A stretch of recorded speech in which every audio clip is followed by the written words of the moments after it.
Glória a Deus, domingo de Páscoa. Sempre quando chega essas datas eu fico pensando, né? E glorifico e exalto ao Senhor.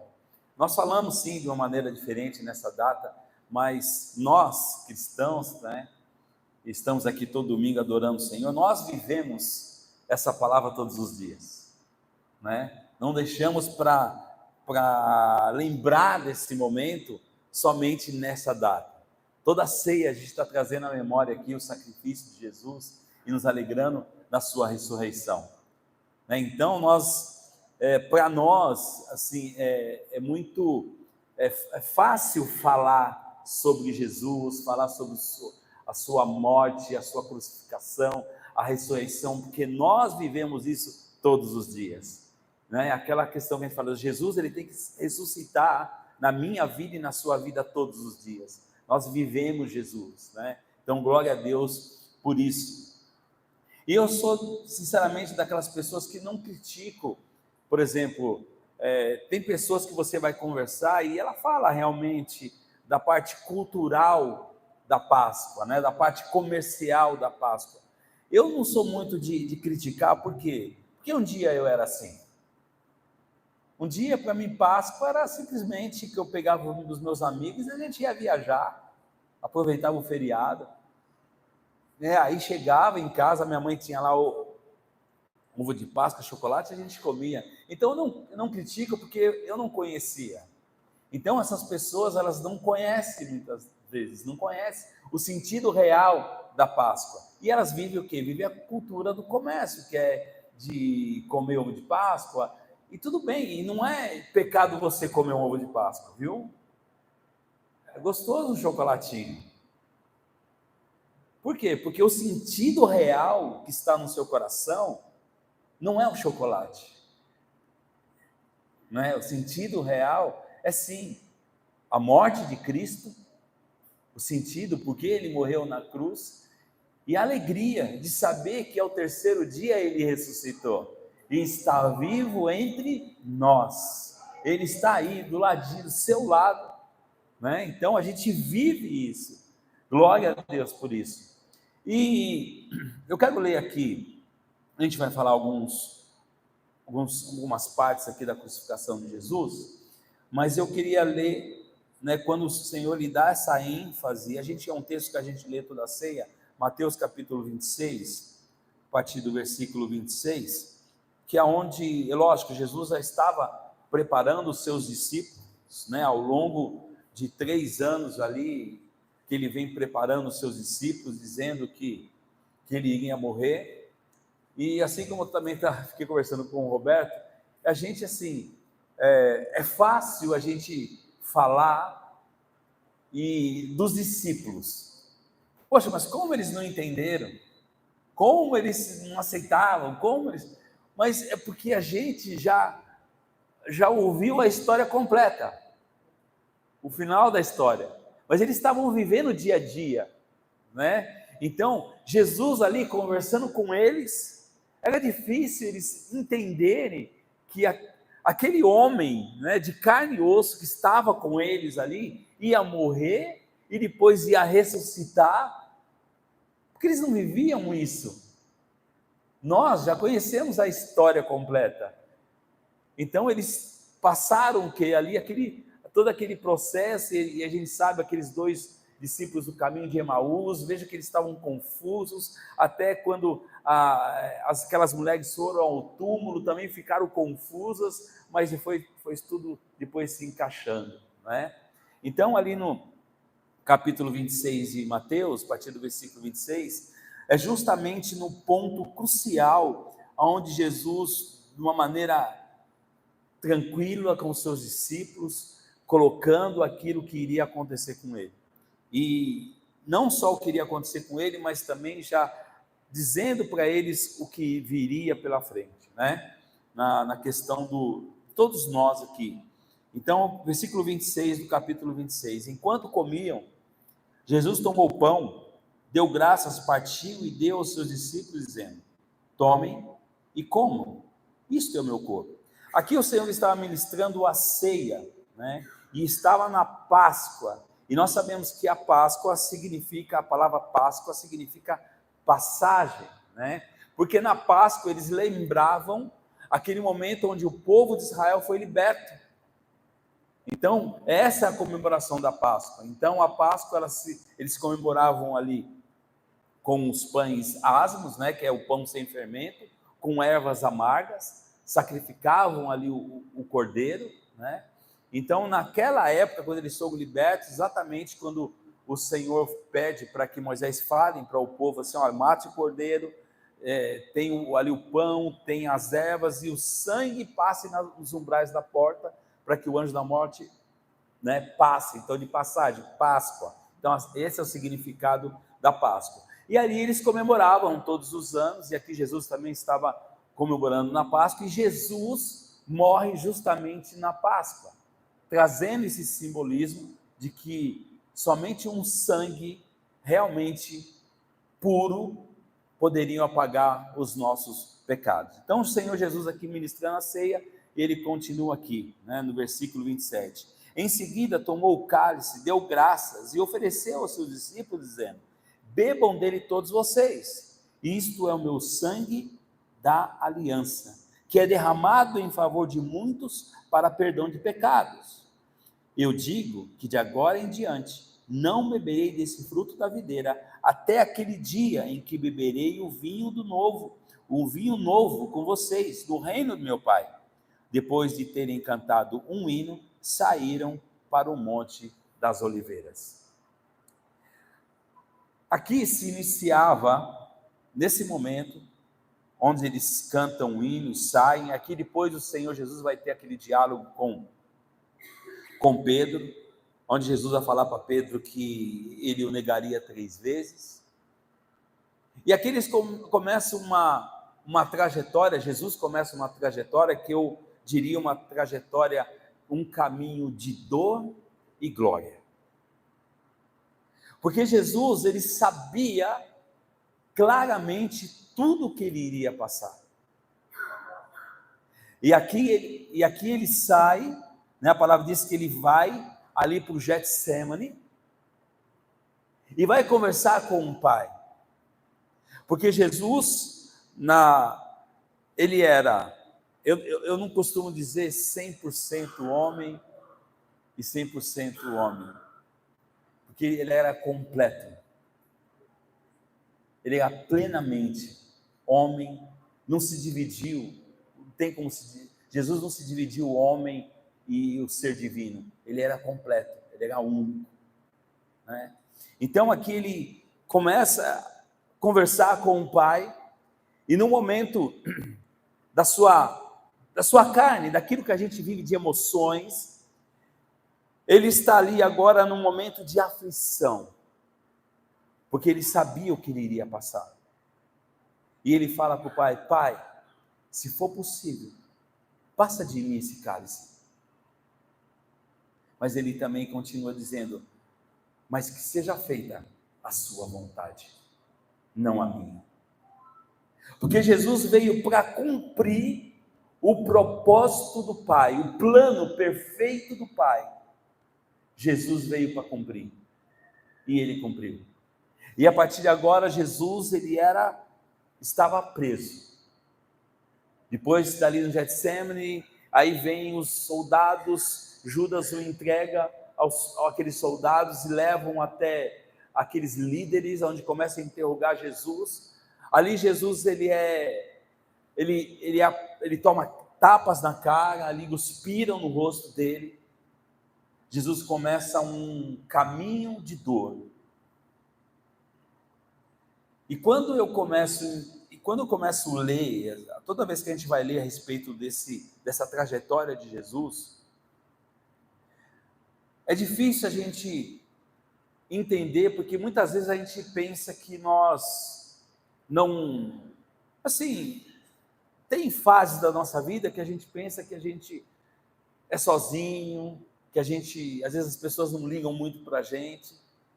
E aí quando eu trago na minha memória que Jesus começou a passar tudo isso por minha causa, eu falo assim: gente, eu não tenho direito de falar que eu não sou amado. Por mais que os amigos se afastem, por mais que, quando eu falo assim, principalmente quando a gente tem casos que a pessoa decide a seguir a Jesus, a família se afasta, os amigos se afastam, mas o nosso Deus, Ele é um Deus presente. Ele jamais nos abandona. Então, jamais, nós que estamos aqui ouvindo a palavra de Deus todos os domingos, a gente não tem o direito de falar que nós não somos amados. Se nós caminhamos fielmente com Deus, você é amado, você é amada. Porque Jesus Cristo, Ele entregou a sua vida por nós. E aqui Ele começa uma trajetória, e aí Ele é preso, está diante dos líderes ali religiosos. E aí quando a gente vai para o capítulo 19 de João, né, a gente não vai ler por causa do tempo, mas o livro de João, no capítulo 19, ele vai traçar claramente ali esse caminho de dor do Senhor Jesus. E ali há alguns fatos importantes, né, que eu quero comentar algumas coisas com vocês. Porque Jesus, ele foi acusado, ele foi preso, ele foi morto injustamente. Muitas vezes a gente comete algum erro, depois você tem que pedir desculpa, e você sabe que você cometeu aquilo, e é justo, às vezes, uma crítica, uma chamada de atenção, é justo. Mas Jesus estava pagando por algo que ele não cometeu. Jesus estava indo para a cruz para pagar os meus e os seus pecados. Então, a morte que Jesus sofre na cruz, a morte de cruz, naquela época, era a morte mais terrível e humilhante que uma pessoa poderia passar. Jesus não morreu uma morte simples, apenas pegaram Jesus e o mataram. Não, Jesus, ele foi humilhado. Aquela morte era para criminosos terríveis, pessoas sem escrúpulos nenhum, pessoas que deveriam ser humilhados diante do povo. Jesus estava passando por isso, sem nenhum crime. Então ele foi levado até Pilatos, ele foi julgado,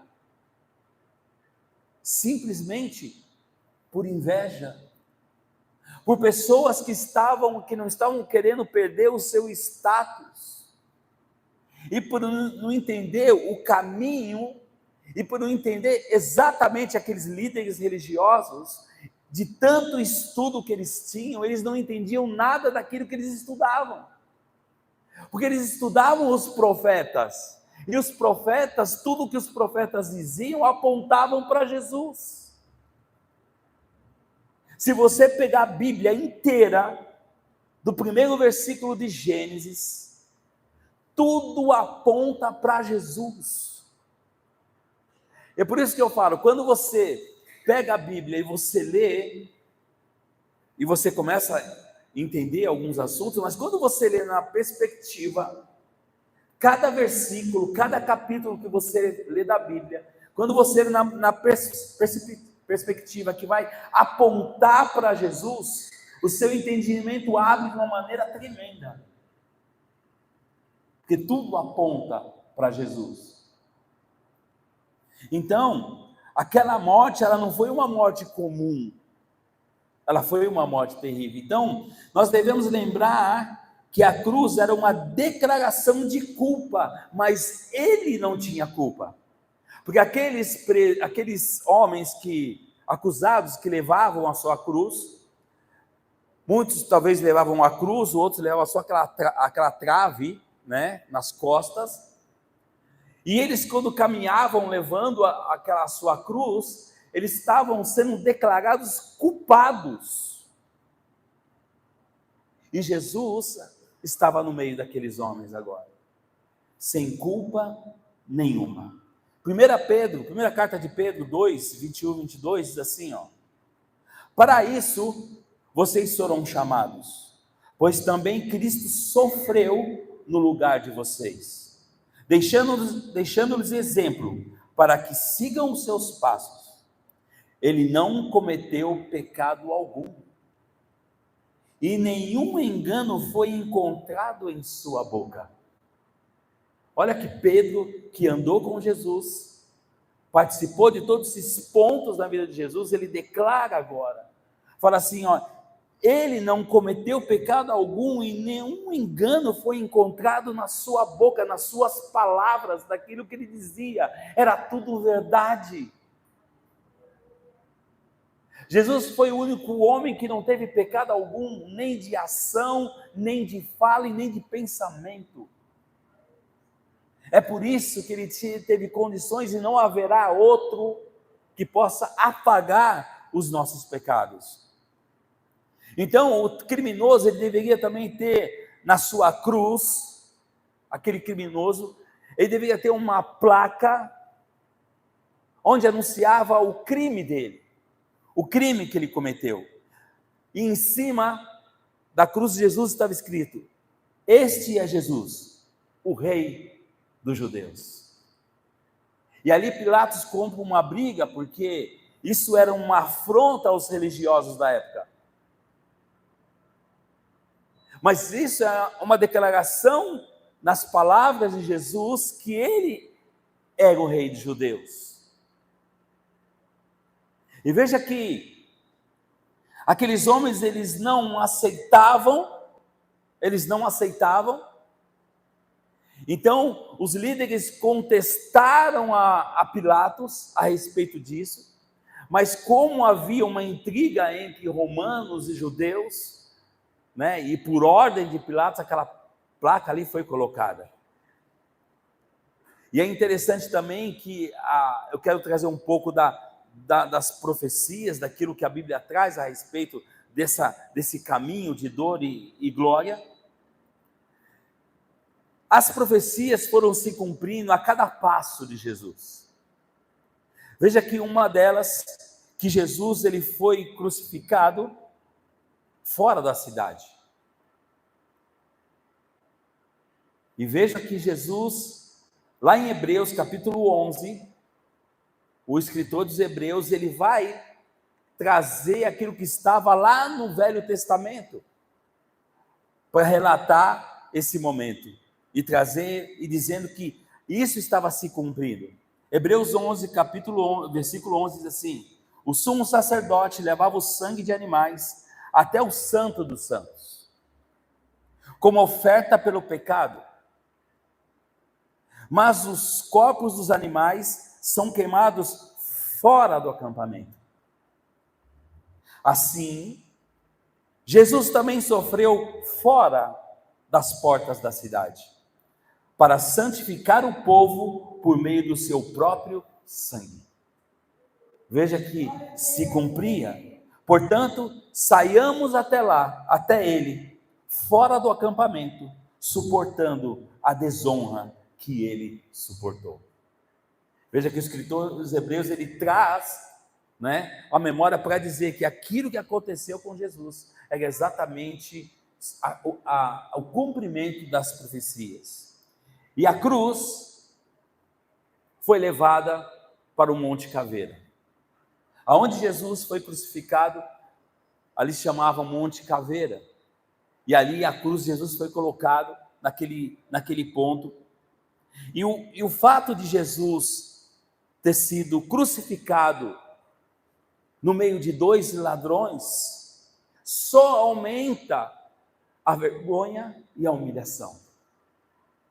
Eles poderiam muito bem crucificar Jesus sozinho, mas não, ele foi crucificado no meio de dois ladrões, homens que eram dignos da sua punição. Mas olha só, mas esse fato dele ser crucificado no meio de dois ladrões, também se cumpria uma profecia, se cumpria algo que já estava relatado na Bíblia. Isaías, que é um livro messiânico, Isaías 53, versículo 12, diz assim: por isso eu lhes darei uma porção entre os grandes, e ele dividirá os seus despojos com os fortes. Portanto, ele derramou sua vida até a morte, e foi contado entre os transgressores, anunciando que ele morreria entre pecadores, pois ele carregou o pecado de muitos e intercedeu pelos transgressores.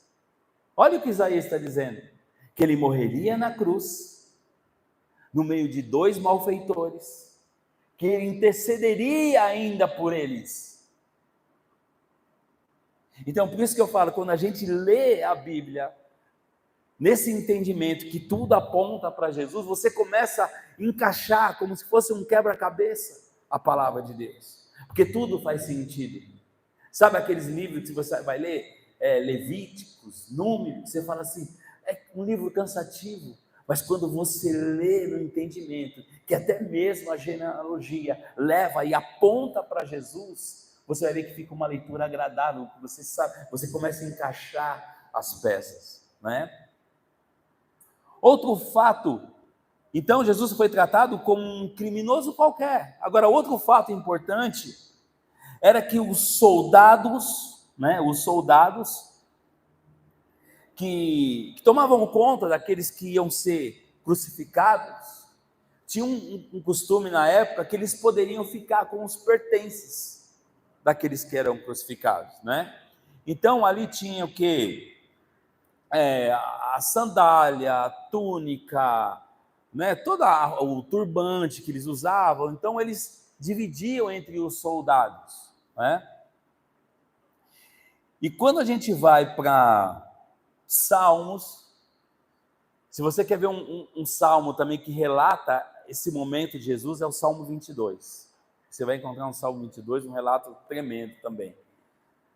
O salmista, no Salmo 22, 18, ele diz assim, ó: dividiram as minhas roupas entre si, e tiraram sortes pelas minhas vestes.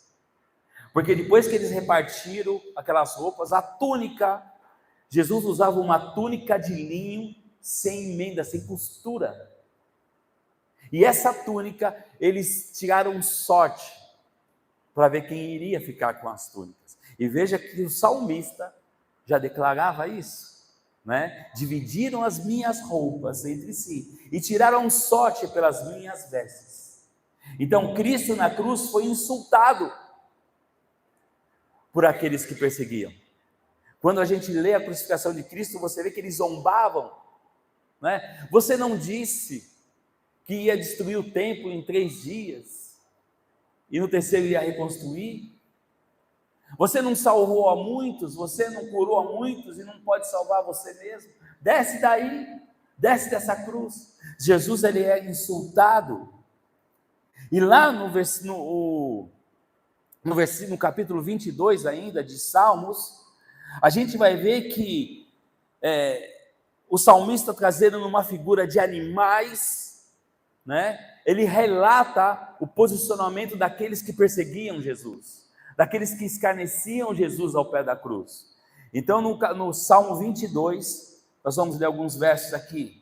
Por exemplo, verso 13, diz assim: muitos touros me cercam, sim, rodeiam-me os poderosos de Baçã, se referindo àquelas pessoas que estavam abaixo da cruz ali, zombando de Jesus. Como leão voraz, rugindo, escancaram a boca contra mim. Cães me rodeiam, um bando de homens maus me cercou, perfuraram minhas mãos e meus pés. Salmista declarando isso. Livra-me da espada, livra a minha vida do ataque dos cães, salva-me da boca dos leões e dos chifres dos bois selvagens, e tu me respondestes. Esses versículos são de grande verdade, porque é interessante quando a gente traz para o nosso tempo de hoje, vejam que as pessoas que não aceitam a Jesus Cristo, que não andam com Jesus Cristo, que não têm o Espírito Santo, eles vivem como animais, ou não? Agem como animais, a ponto de fazerem atrocidades terríveis, que a gente vê no noticiário todos os dias. Então, aqueles que escarnecem a Jesus, eles vivem como animais. E aqui o salmista, ele traz uma figura muito clara das pessoas que acusam Jesus, que escarnecem a Jesus, que não aceitam a Jesus, eles vivem realmente como animais. Veja que tudo isso Jesus estava passando na cruz, naquelas horas, o Senhor Jesus estava passando por tudo isso. Jesus também na cruz, ele afirma, pessoal, dá um mute aí, para ver qual que é. Pode ser o retorno, dá um mute no retorno, não tem problema. E é interessante que Jesus, na sua aflição na cruz, ele ainda ele tem um sentimento de amor. Olha que interessante. Quando você sofre algo, quando a gente sofre algo, vem um momento de ira, um momento de nervoso. E ainda mais quando você está passando por algo que você não deveria passar. Isso te traz, não um sentimento de peso, mas Jesus, naquela cruz, ele estava no controle de tudo. Porque mesmo naquele sofrimento, ele teve tempo de demonstrar amor. Ele teve tempo de demonstrar amor. E veja que é interessante quando ele na cruz, ele olha para Maria, sua mãe, e ele olha para o mais excelente discípulo que ele tinha, João. E ele diz para Maria: Maria, você não vai ficar sozinha. Olha do seu lado, do lado estava João. E ele fala assim, Maria, eis aí agora o seu filho. João, eis aí a sua mãe. Cuidado. Jesus, mesmo naquela cruz, passando por que ele estava passando, ele teve um momento de dizer, de demonstrar um amor e não deixar sua mãe desamparada e nem o seu melhor amigo desamparado. Ele demonstra o que é aquele amor. E aí é interessante que essa profecia, você imagina a dor no coração de Maria, e uma profecia naquele momento estava se cumprindo também na vida de Maria. Olha só, Lucas capítulo 2, no versículo 35, no capítulo 2 de Lucas, mostra quando aparece um homem. Esse homem ele era temente a Deus, esse homem ele andava com Deus, o nome dele era Simeão, e ele teve uma visão onde que o Senhor falava para ele que ele não morreria antes de ver o Salvador. Então, Simeão, quando ele encontra com Maria e José estava levando Jesus para ser circuncidado. Quando ele encontra, ele pega Jesus no colo e ele fala assim: agora o Senhor pode me levar aqui, eu estou vendo o Salvador. E aí ele fala algo que iria se cumprir na vida de Maria. No versículo 35 ele diz para Maria assim, de modo que o pensamento de muitos corações será revelado. Quanto a você, dizendo para Maria, uma espada atravessará a sua alma. Olha só que interessante. Então Jesus, sabendo do coração, de como estava ali, ele diz: João, cuida de Maria. Veja que demonstração de amor, de afeto. Então, em nenhum momento da crucificação, Jesus perdeu o controle, ele sabia muito bem do que ele estava fazendo. Quando teve sede, naquele momento que ele teve sede, ele teve sede, se cumpriu algo que estava lá em Salmo 69, 21, que diz assim, o salmista diz: puseram fel na minha comida, e para matar-me a sede, deram-me vinagre. Porque quando Jesus estava com sede, eles embebedaram, uma esponja no vinagre e colocaram nos lábios de Jesus. Agora você imagina, Jesus, a palavra diz, Isaías diz que o rosto dele estava desfigurado, nele não se encontrava beleza nenhuma. Então, o Jesus que a gente vê na cruz, aí tem um louvor antigo, bem antigo, que fala assim: as figuras que pintam de Jesus é uma inspiração falsa do artista, porque essas pinturas não refletem realmente o que Jesus passou. Isaías diz que o rosto dele estava desfigurado. Agora vocês imaginam como estava machucado o rosto de Jesus, e aí eles colocam uma esponja de vinagre. Quando você tiver um corte na sua mão, coloca vinagre para ver o que você sente. Então foi isso que Jesus passou por mim e por você. Então, Jesus da cruz, além de pensar nos outros, no ladrão que creu, Jesus estava diante de um malfeitor, e eu vejo aqui, e justamente aquela placa que foi colocada, talvez foi o primeiro panfleto que foi dado, porque talvez aquele ladrão olhou para aquela placa e falou assim: ele é o rei dos judeus. E aí ele olha, quando o seu companheiro estava escarnecendo a Jesus, aquele homem fala assim: espera aí, o que você está falando?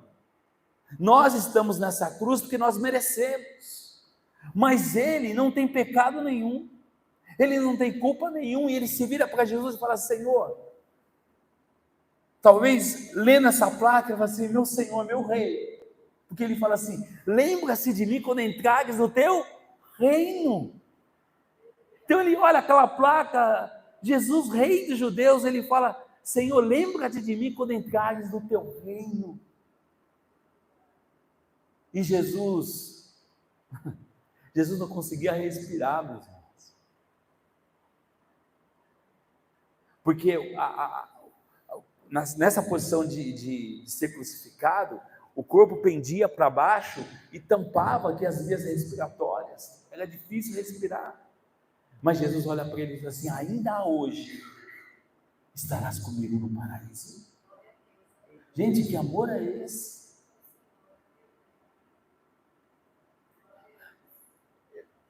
É muito difícil a gente chegar à essência mesmo de como foi esse momento.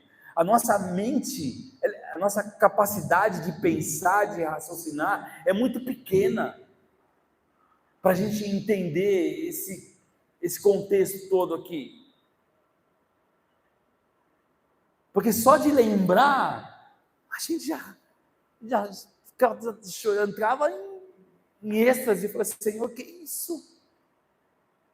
Mas ele passou.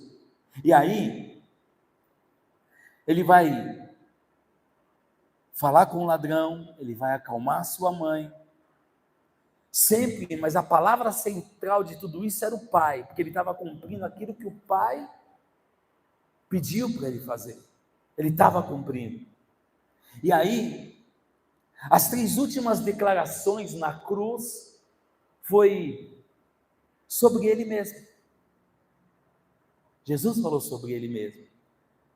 João 19, 28 e 29, ele fala sobre o seu corpo. Mais tarde, sabendo então que tudo estava concluído, para que a Escritura se cumprisse, Jesus disse: tenho sede. Estava ali uma vasilha cheia de vinagre. Então embeberam uma esponja nela, colocaram a esponja na ponta de um caniço de sopo e ergueram até os seus lábios. Então veja que Jesus, ele faz 3 menções, declarações sobre si, que iria se cumprir. Segundo, ele fala sobre a sua alma. João 19:30, tendo provado, Jesus disse: está consumado. Com isso, curvou a cabeça e entregou o seu espírito. Aleluia. Isaías 53:10 também vai dizer: contudo, foi da vontade do Senhor esmagá-lo e fazê-lo sofrer. E embora o Senhor faça da vida dele uma oferta pela culpa, ele verá sua prole, prolongará os seus dias, e a vontade do Senhor prosperará em suas mãos. Veja que Jesus ali, ele entendeu, ele estava passando, e ele sabia o propósito, e ele fala do seu espírito.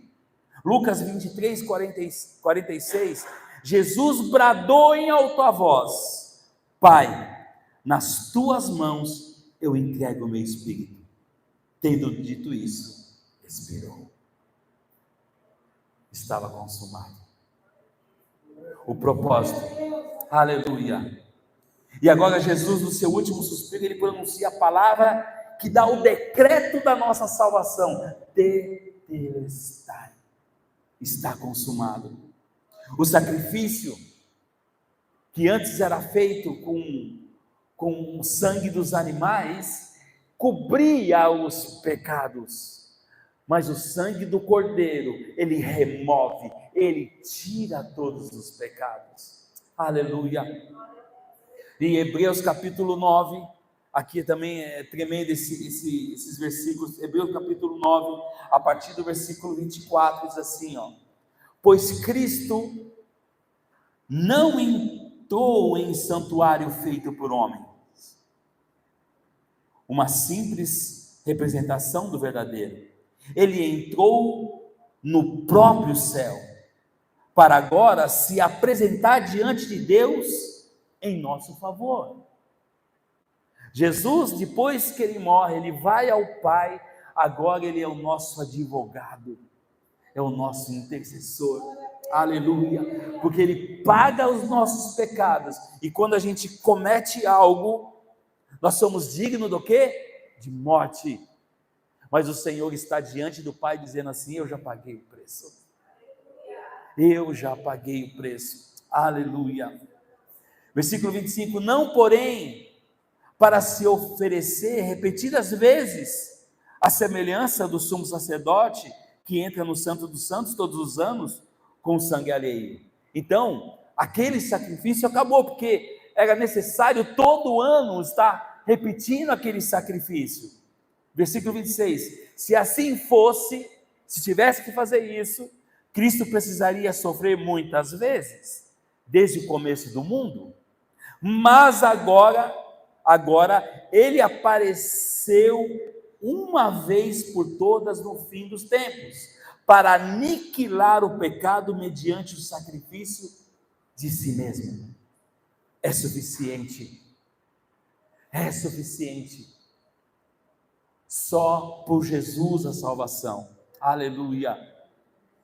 27, da mesma forma como o homem está destinado a morrer uma só vez, e depois disso enfrentar o juízo, assim também Cristo foi oferecido em sacrifício uma única vez, para tirar os pecados de muitos, e aparecerá a segunda vez, não para tirar o pecado, mas para trazer salvação aos que o aguardam. Aleluia, glória a Deus, aleluia. E aqui nesse ato, nesse caminho de dor, estava chegando a glória, porque Jesus agora ele foi tirado da cruz, ele foi levado para ser sepultado, E assim foi feito. Mas a palavra diz que ao terceiro dia, quando aquelas mulheres foram ao sepulcro, aleluia, chegaram ali, elas tiveram uma surpresa. Elas viram o túmulo aberto. E no momento elas chegam assim: aonde está roubado o mestre? Mas o mestre, diante dela, falou assim: vocês estão procurando quem?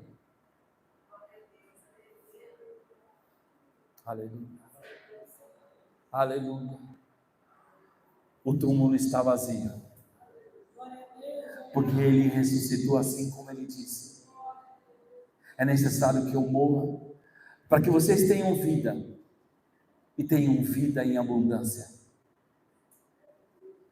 Foi necessário que eu morresse, para que eu fosse preparar lugar para cada um de vocês.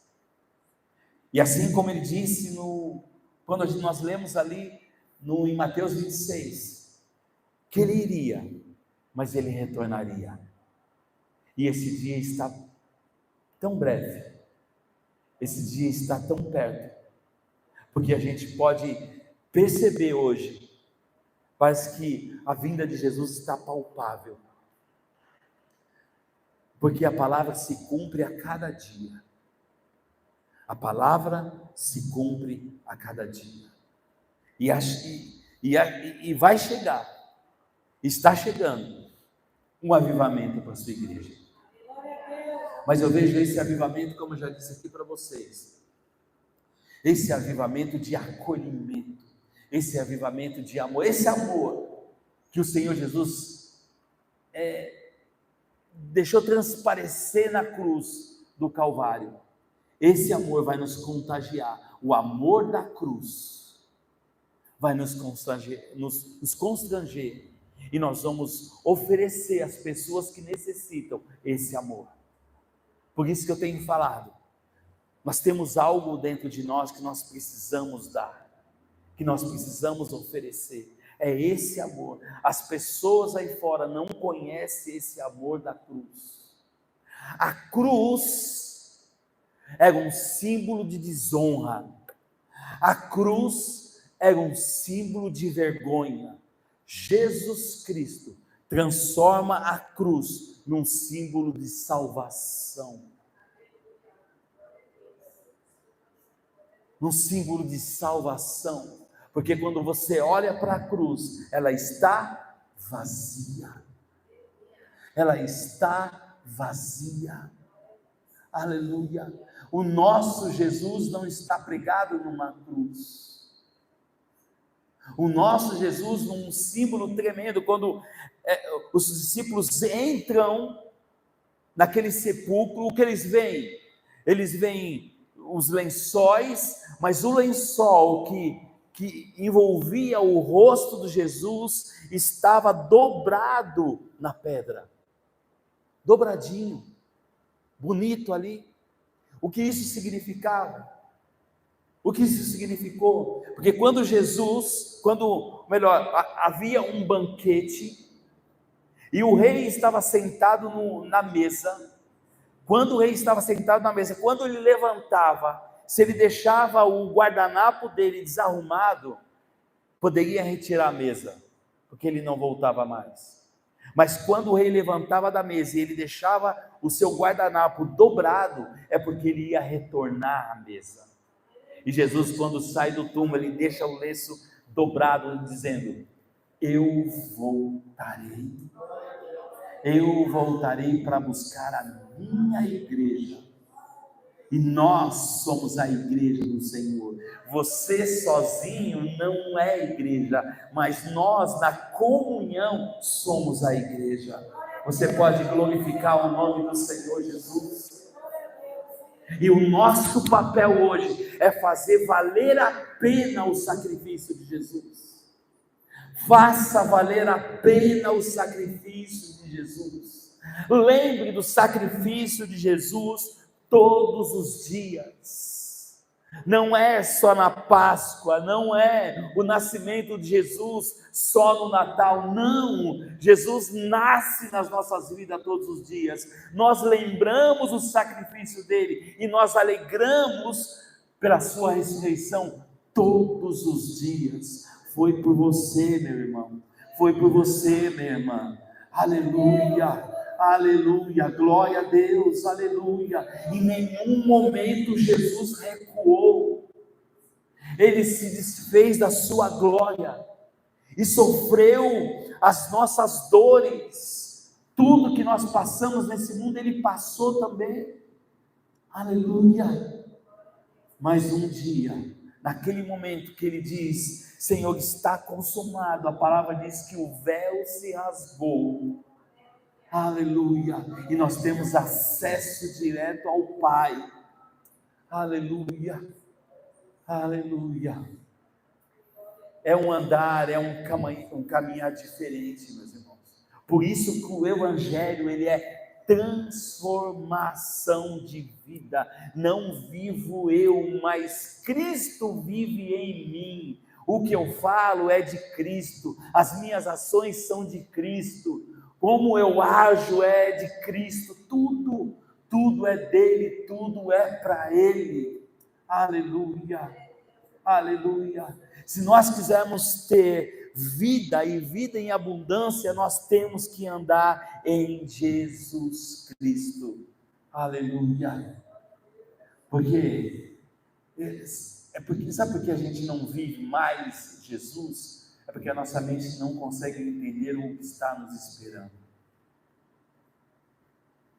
É tremendo quando a gente vê a vida de Paulo. Paulo tinha uma conexão tão grande com Jesus que ele ficava naquela dúvida: a minha vontade é de estar com Deus agora, mas eu sei que eu tenho que transmitir o amor dele para muitos ainda, e eu fico nessa luta, eu fico nessa guerra. E eu creio que quando Paulo, ele disse: acabei a carreira, eu combati um combate, acabei a carreira, guardei a fé. Eu acho que ele suspirou e falou assim: agora eu vou encontrar com meu Pai, estou voltando para casa. Nós temos que sentir saudade do lar.